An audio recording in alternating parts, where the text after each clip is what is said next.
దిల్ రాజు గారు ఒక ఈవెంట్లో మాట్లాడుతూ ఆల్మోస్ట్ 99% హోప్స్ అన్ని పోయాయి. రాజమౌళి గారు కూడా ఇదే విషయం చెప్పారు. సినిమా రీచ్ డిపెండ్ అయి ఉంది అని చెప్పారు. ఫస్ట్ ఎందుకు పెంచలేదు అంటే శంకర్ గారి గురించి మాట్లాడుకోవాలి. శంకర్ గారి నుంచి వచ్చిన లాస్ట్ 4-5 మూవీస్ అన్నింటికి సంబంధించి ట్రైలర్స్ చాలా బాగుంటాయి. అండ్ ఈ సినిమా మీద నాకు 1% హోప్ ఉండడానికి ఇంకొక కారణం ఏంటంటే శంకర్ గారు ఫుల్ ప్లెడ్జ్డ్ గా వాడుకుంటారు అనుకుంటున్నాను. ఇన్ఫ్రారెడ్ సినిమాటోగ్రఫీ వాడి ఆ సాంగ్ షూట్ చేశారంట. సో ఆ స్టోరీ ఏంటి, ఎలా ఉండబోతుంది అనేది మనం చాలా వరకు ప్రెడిక్ట్ చేయొచ్చు.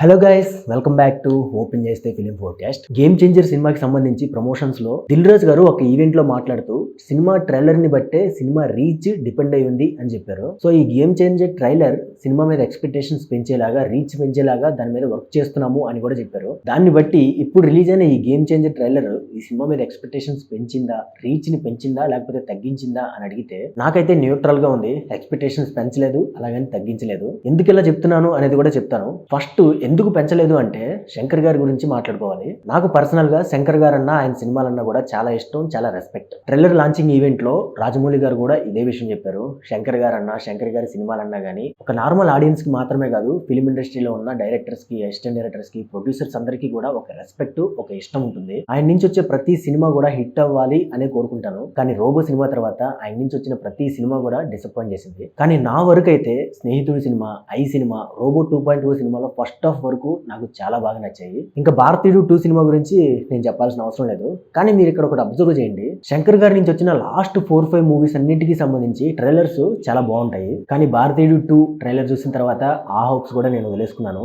ఆల్మోస్ట్ 99% హోప్స్ అన్ని పోయాయి. కానీ 1% హోప్ నాకు ఎక్కడో ఉంది. ఎందుకంటే నాకు పర్సనల్ గా ఆయన మీద ఉన్న ఒక ఇష్టము, ఒక రెస్పెక్ట్ వల్ల నాకు ఇంకా ఆ హోప్ అనేది ఉంది. ఎందుకంటే మీరు ఒకసారి ట్రైలర్ ని అబ్జర్వ్ చేస్తే no too much technology, no too much graphics, no too much visual effects, no too much makeups, ఇవన్నీ లేకుండా అఫ్ కోర్స్ శంకర్ గారు చెప్పారు శ్రీకాంత్ గారి క్యారెక్టర్ కి ప్రాస్థెటిక్ మేకప్ వాడాము, అలాగే 2 సాంగ్స్ కి విఎఫ్ఎక్స్ కూడా వాడాము అని. బట్ అదర్ దాన్ దట్ ఏదో పెద్ద గ్రీన్ మ్యాట్స్, బ్లూ మ్యాట్స్ ఇవన్నీ వేసేసి ఒక క్లోజ్డ్ ఎన్విరాన్మెంట్ లో, ఒక స్టూడియోలో తీసినట్టు కాకుండా ఒక రియలిస్టిక్ సెటప్స్ లో, ఒక రియలిస్టిక్ లొకేషన్స్ లో తీసినట్టయితే ఉంది. ఇఫ్ ఐ ఆమ్ రాంగ్, మీకు ఏమైనా తెలిస్తే కామెంట్స్ లో చెప్పండి. ట్రైలర్ లో అయితే ప్రతి షాట్, ప్రతి సీక్వెన్స్, ప్రతి విజువల్ కూడా చాలా గ్రాండియర్ గా ఉంది. అండ్ ఈ సినిమా మీద నాకు 1% హోప్ ఉండడానికి ఇంకొక కారణం ఏంటంటే క్యారెక్టర్స్. చాలా మంది పెద్ద పెద్ద ఆర్టిస్టులే ఉన్నారు. శ్రీకాంత్ గారు, ఎస్జే సూర్య గారు, సముద్రకని గారు, అంజలి గారు, రాజీవ్ కనకాల గారు, సునీల్ గారు, వెన్నెల కిషోర్ గారు, జయరామ్ గారు, వీళ్ళందరూ ఉన్నారు. కానీ నాకున్న ఒక డౌట్ ఏంటంటే అట్లీస్ట్ ఈ సినిమాలో అయినా ఎస్జే సూర్య గారిని శంకర్ గారు ఫుల్ ప్లెడ్జ్డ్ గా వాడుకుంటారు అనుకుంటున్నాను.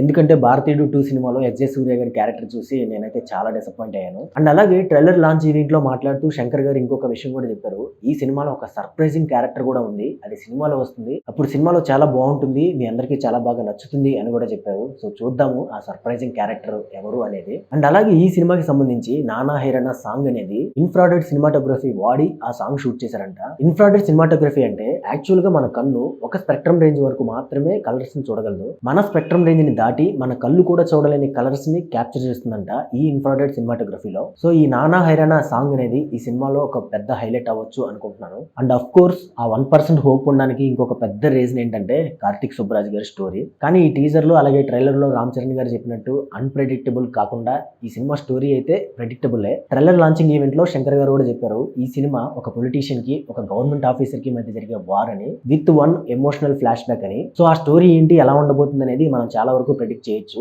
దాన్ని శంకర్ గారు స్క్రీన్ మీద ఎంత క్రియేటివ్ గా, ఎంత ఎఫెక్టివ్ గా, ఒక బిగ్ స్కేల్ లో చూపించారు అనే దాని మీదే సినిమా సక్సెస్ అనేది డిపెండ్ అయింది.